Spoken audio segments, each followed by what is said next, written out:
Franco Nuzzolo est né en 1944, pendant la période de libération de l'Italie. Si certains esquissent un parallèle entre l'actualité politique italienne et les années sombres de l'histoire de l'Italie, Franco Nuzzolo différencie les deux époques. Non, non, ça c'est impossible aujourd'hui qu'on va retourner à Mussolini. ça c'est clair, ça c'était...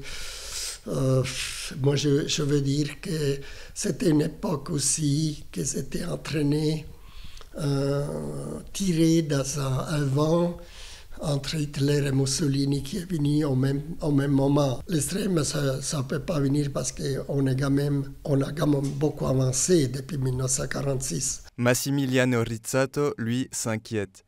Il vit depuis 15 ans à Nido et possède depuis peu le passeport suisse, en plus de l'italien. Mais il reste toujours au courant de la politique italienne.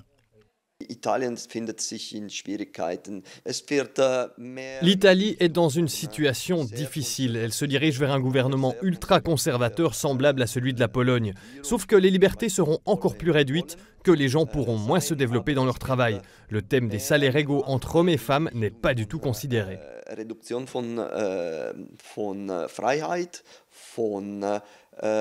Möglichkeit für die Leute, sich zu entwickeln in der Arbeit und die Freiheiten werden allmählich limitiert. Gleicher Lohn für Frauen und Leute, das ist ein Thema, das nicht berücksichtigt wird. Franco Nuzzolo, qui a voté le Parti démocratique, n'est pas inquiet. Pour lui, Giorgia Meloni ne pourra pas aller au bout de son programme. N'étant pas seule au pouvoir, elle devra faire des compromis. Mais pour Massimiliano Rizzato, Giorgia Meloni s'est justement entourée de ministres qui renforcera ses positions. Des ministres dont certains sont corrompus. Es gibt jetzt ein Minister, der verantwortlicher für die Finanzierungen von der EU. Le ministre actuellement en charge des aides de l'UE pour la pandémie a été condamné au tribunal pour corruption il y a 10 ans. Je me demande où va aller cet argent.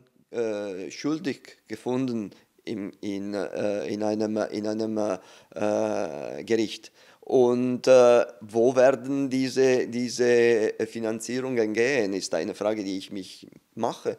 Umberto Cortese est lui aussi inquiet de la montée de l'extrême droite en Europe. Ce Turinois travaille à Bienne comme physiothérapeute. Il est complètement désabusé quant à la politique italienne. Il a même hésité à aller voter. Je discutais justement les jours avant les élections avec des amis si ça était censé voter ou pas. Et la discussion c'était que est-ce que c'est important quand même de s'exprimer et de dire c'est quoi notre choix, ou de faire qu'on touche les fonds et au moins les gens ils vont un peu se réveiller.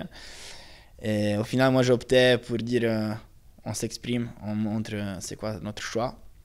Mais voilà, sans avoir l'illusion que ça aurait pu avoir un changement. Au final, aucune des 3 personnes rencontrées ne trouve son compte dans le nouveau gouvernement italien.